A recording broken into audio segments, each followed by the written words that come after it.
just talked about the defense and the goaltending. Never forget about goaltenders. Now it's time to move on to forwards.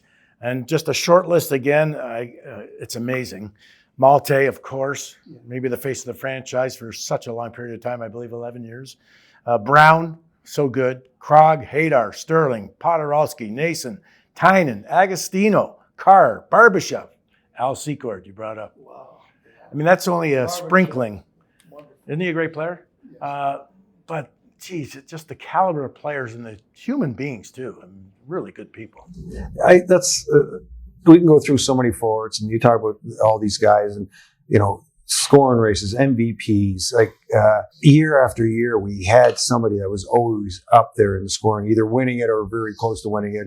And the names you just rattled off. And, Steve Malte is, like you said, is the top guy. He's the top dog, top forward here. We've had MVPs and scoring leaders, but Malte was the guy. And, all those years of scoring 50, 60 goals, when you add up the amount of goals he scored, and I think, Gene, you were talking about that. He basically averaged a goal a game almost, which is almost unheard of. So, but it's unreal. And, like he said, we've had so many good ones.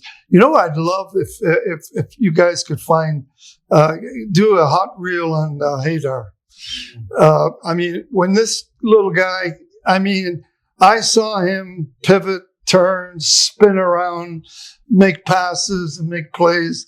I would have loved to have a highlight film of Hadar's best moments, because that guy, he was a magician, a little magician. And I like it. Yeah. The goal. And another thing is our forwards, when you got Don Levin as your owner, you can treat everybody very well. And when you're a good scorer with our club, you got treated very, very well. Krog, Hadar, and then Brett Sterling played on the same line with them. With whatever, 55 as a rookie? 55 as a rookie.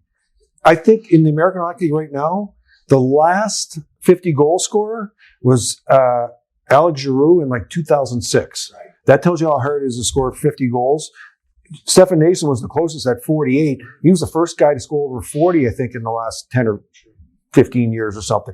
And it's crazy. But think about that amount of talent on one line. It was unbelievable. Put them out there, and we were every team game plan playing against us must have been not focused on anybody else except those three guys, because they were incredible the way they played on each other. They did it all, yeah, absolutely. And Krog was such a great centerman and a penalty killer too. But so that leads me into lines. The BMW line, we've talked about a few of these guys, but Rob Brown, you have to talk about. He's such a great player, and his centerman Wiseman. So that BMW with Malte, in the first few years there, they were pretty dominant. Wisey was unbelievable to start. He can make passes. And that's, again, putting the right formula together. Sure. These guys played off each other really well. Brownie didn't look like he was a hockey player, but I never saw a guy who could pass like him and, do the things he did. Malte, his record speaks for itself. But Wisey, he made plays and just made those little passes that put these guys open for goals. It was a phenomenal line. And again, how lucky we were. And, we're going to talk about, I know, more lines, but I don't think we've ever played against any other teams and as opposition that had these kind of lines. Sure.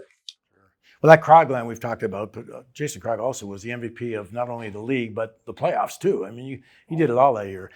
Since we've talked about that line, the only other one, and they really didn't have a left winger, but guys fit in there when they needed it. Podorowski and Nason together. There were so many different left wingers. Levo was one at one time, but those two together, and that's what coaches kind of do today. They put two together and then kind of throw in somebody else with those two guys. But those two were awesome. And Podorowski just won MVP last year.